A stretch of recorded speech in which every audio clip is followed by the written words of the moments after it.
Yamo kwaba edeba bekwai runabout Thomas Duah garage. A very surprising say Opemsuo World Cup diaries. During this World Cup period, ya fatu ya say yebesum Asante man, yebesum Ghana man, yebesum wiase nyina wabra World Cup e today. Enti Opemsuo World Cup diaries. Ya peja ye ho all the way to bekwai runabout. Ye pese ye ne the legend of the game. Thomas Duah, Ebetritrin World Cup no Hong Kong, to be precisely the Black Stars of Ghana. Preparations before, during the World Cup, any expectation, not the player, or Susu say, obey very outstanding. Our Ghana set up the ample. Yes, I did to the name say Ghana caught the World Cup with the most experienced coach for the first time. Or where other coaches or media call World Cup. Together with this current coach or the call in the shape of Carlos Cruz, why any bit me and that performance I pay at the world stage. Inti me were head coach at the Ebony Football Club, a war Ashanti region, Kumasi to be precise. Thomas Duah, ono na garage ya muhu nyina no. Esayene dia. Coach, ya mo akwaba kwan soronko so kra de ba Opemsuo Radio, Opemsuo TV on Facebook. Yeah. Mejemoso. Coach, your bound chain and Opemsuo is all about the 23rd edition of the FIFA World Cup. Ekoso ewo Mexico, Canada, any America. Africa, yenya 10 representatives. Ghana yeka ho. Among African countries, even though say ebiabo, ususu say Ghana say pay a performance no among African countries na e kona. He fa na de Ghana betu. Oh. Se si ya de afeni ye hwe se de ya normal nyina be koye because of afeni anya new coach and players no so afeno omu nyina sa ebobo wake up nti minim se yankopon adom performance na be costo because I have confidence in my coach no have a fire no more confidence with Musa Bibi and normal ebesesa.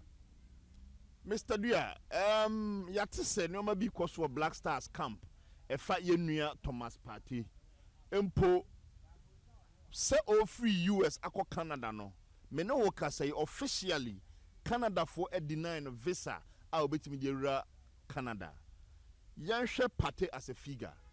Do you think say the absence behind and say behind here a day a foot now they the technical team say omubetimi fix the gap Partey ejaho?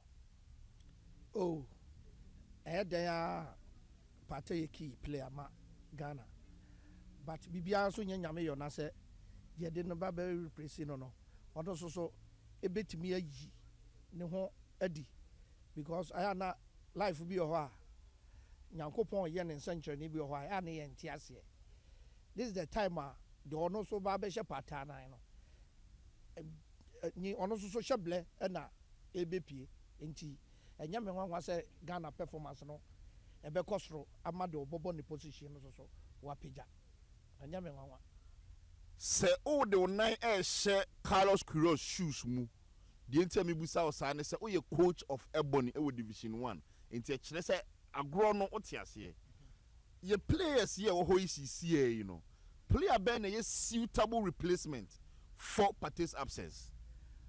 Oh, me the entire be coach no asam na can the entire be coach ni say wo hwe players no no aye ne selection on fa bibi nhye ni trim se chinchina information we na me dey ko ekopem say wo no ye na e bo 3 back but oba ye was o ko 4 back 4-4-2 enti se no wo hwe se Partey nim na the player bi a onim say is switching say or Shepata na about the same information na be I think so obey but mean decided mano because of mesumi your coach inti mean kan say chinchina bia e say we ni say inti I hope say do be bia nsanchina ne bedadi. I hope say do be bia nsanchina be di entokwan enkomo na ye de enkomo na ye hwam e wo be kwai runabout coach garage yɛdi nkɔmmɔ. Coach, yɛatete sɛ the Black Stars of Ghana ɔmo scheduled games and ɛda ɔmo anim after yɛn Wales game no, especially ne anim sɛ kɔmɛbɔ atia Jamaica, ne anim sɛ na nkɔmmɔ hyehyɛ sɛ na nkɔmmɔ ne other countries, Honduras mo bɛbɔ ɛntumi amma so ebenya nsunsuansoɔ ɛwɔ yɛn first game ne so anaa deɛ nti a mebusa wei ne sɛ Panama ɔmanya series of friendly games ɔmo de prepare ɔmo self for the opening game against Ghana. Yɛn so yɛ deɛ yɛnya that enough preparatory games. How do you talk about Sadia no? Adeɛ bi say na yɛ ma me to me no me cry yɛnya games na more too much no me pɛ because enka players ni bi prior enka no ma mu bɛsa yɛ den ana football no so bibia timisi nti sɛ yɛnya players na yɛ de ɔmo akɔ na ɔmo bɛbɔ no ɛyɛ good strength sɛ yɛbɔ friendly match na nka yɛbɛhu na Thomas Partey kora bia na nka ɔpra na bia Jordan akopra na yɛ dadwene because obi wɔ hɔ na obi pra na ɔmo kɔfo bia bɛhyɛ ma what means say player na ɔbɛhyɛ mu no kora no more confidence wɔ mu but yɛnya team ni kora nwie na bi sɛ pra ha adwen nti adeɛ bia bɛsi bia no ɛsɛ de aseda manyame adeɛ bi ebesi bia no ɛsɛ sɛ yɛde aseda ɛma otredua mpo Nyankopɔn. We yɛ coach Thomas Duah asɛm a ɔka ɛfa Black Stars no. Coach, discussion baako a Ghana for ɛyɛ ɔmo headache pa ɛyɛ yɛn goalkeeping department. As it stands now, yɛwɔ Ghana for ɔmo susu sɛ Atizigi ɛna command yɛn goal post no against Panama. Ebi nso wɔ adwene bi sɛ Benjamin Asare of Accra House of Folk were proven enough say obetumi ayɛ Ghana first choice goalkeeper. We a coach for no to say ni man. We a coach but my boy no be paying. My boy European standard high but I say I did respect and my dear need yes no. As artist in a dago no. Hey. Yeah, as artists get that goal because of the entire makers and say goalkeeping changes, you know, yen changing no just like that. Yen kipu or more enche. Oko Europa. Oliver Kahn da national team ni bro 10 years. Oba Ghana kra no na a year number 1 Samia J number 1 olele the fallen a yibe 2 no na.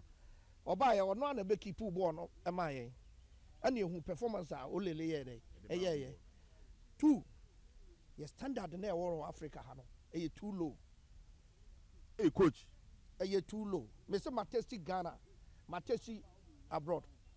Aha no ye wo form eno ma bebrebe ye di ye training kra no Africa ye wo form.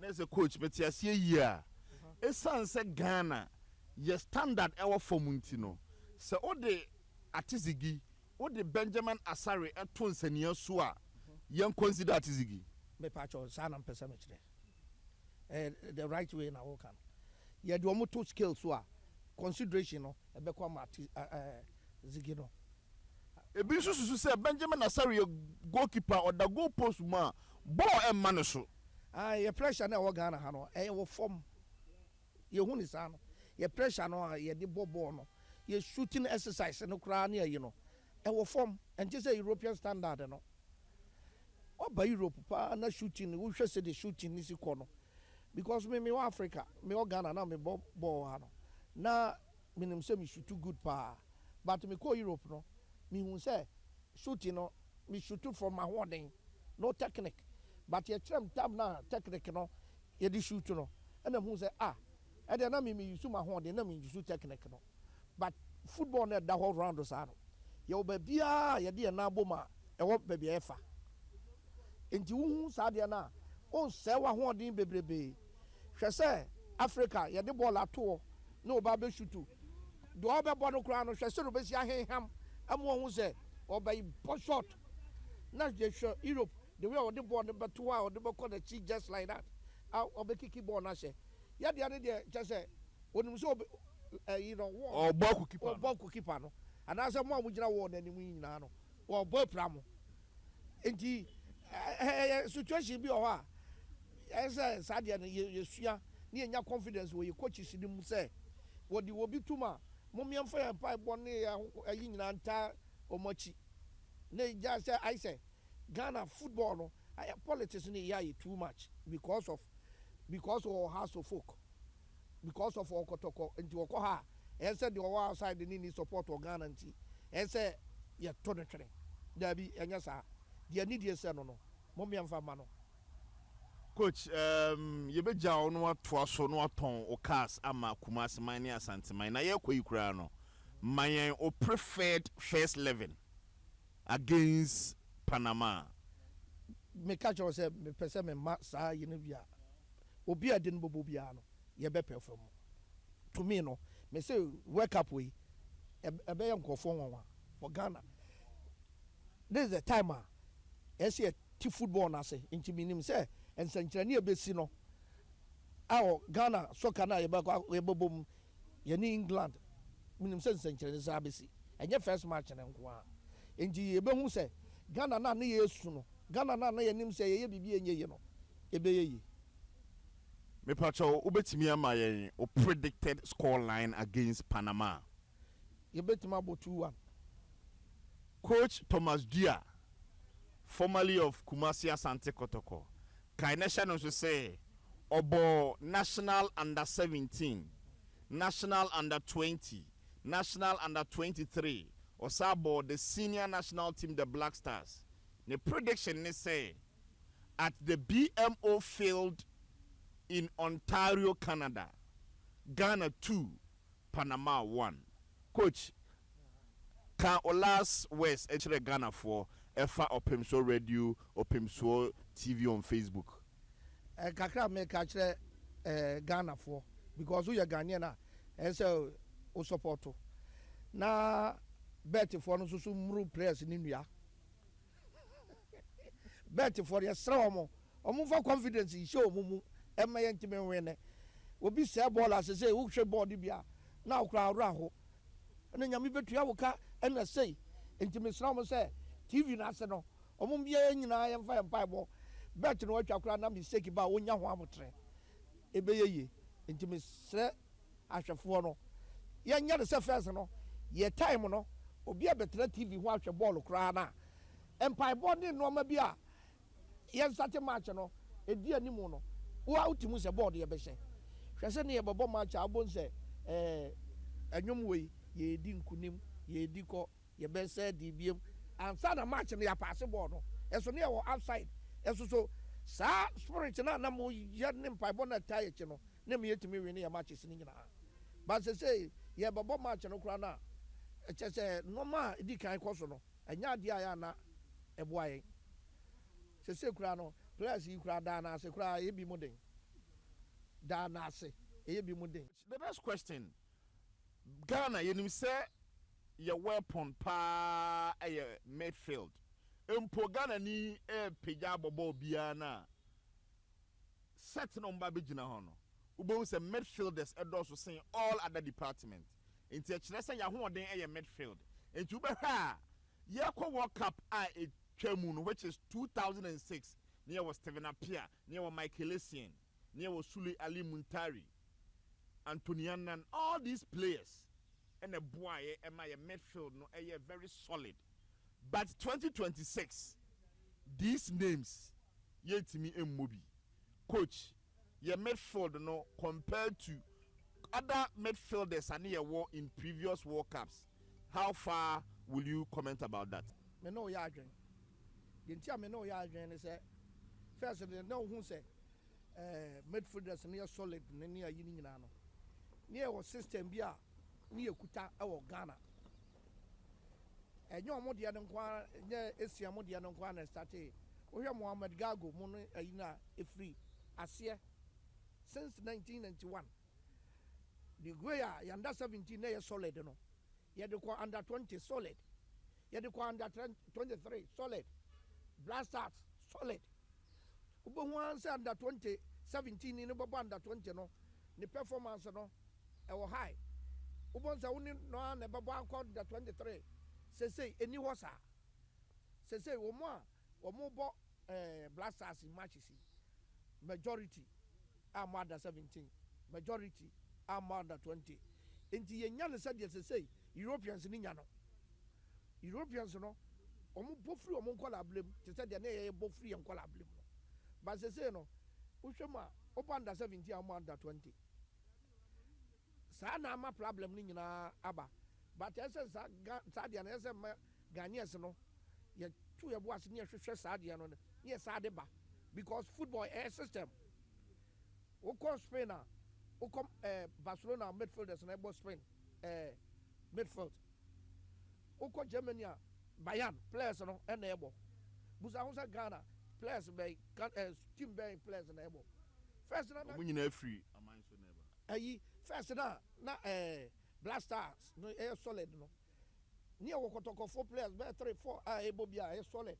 has players 4-5 ɛduru mmerɛ bi koraa de has nipa 10 ɛbɔ match nti ɛyɛ ne saa no team no wɔ hɔ sɛ yɛwɔ players o but yɛ ni team bɔɔl no me ne Steven boy me bɔ 9 na Steven bɔ 8 nti me nim sɛ ɔpɛ ntwetwe bɛtuma ma true pass ɛwodi saka bɛtuma ma true pass nti ɔmo ho sɛ wa take off a ɔbɛba ato hɔ but ɔmo nim me bɔɔl ba wo take off kora ɔbɛ control na ama no ɔmo ayɛ den that's the way a say no Blaster ye face because ɔmo amɔ mfiri ɔmo nkola blem anya dai ankɔ saa system ya making saa na akɔ Brazil a obenya no okɔ France a obenya no okɔ baabi a obenya no nti ye ni bibi saa nti ye nya bibi saa de a ɛbɛboa nti Ghana league no ɛna ɛsɛ yɛbɔ mpa yɛ sɛ nyankopɔ bɛbɛ yɛ adom ama nya sponsorships ama sika nketenkete na yɛde top players no kɔ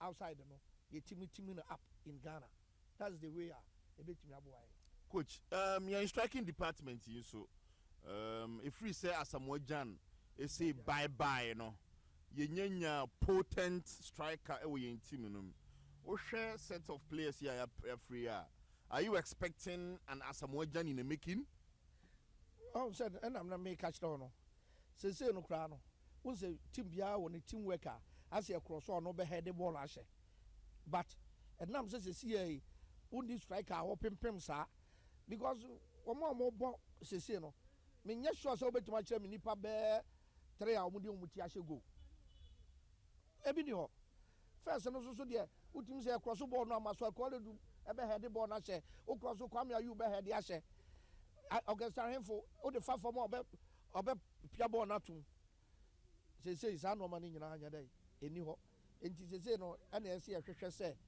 ye betuma start a free Ghana near building ho near to the akoyem Mumia bomb payepa Emma Black Stars of Ghana near her biaya utredu amponyankopon ene nananom ede ebo agodru we interaction with coach Thomas Duah kaina channel so say on head coach edema Ebony FC a omo Ashanti region Kokwasi to be precise aha Opemsuo World Cup diaries ye besre say koso na rely on Opemsuo handles no said ebeya during this World Cup first period the wu petie bia fa World Cup no bia no Opemsuo World Cup diaries ye fan cameo enti ye say bye bye to ye na hwefo ye say bye bye to Ghana for ye say bye bye to Asanteman coach Thomas Duah yeah that's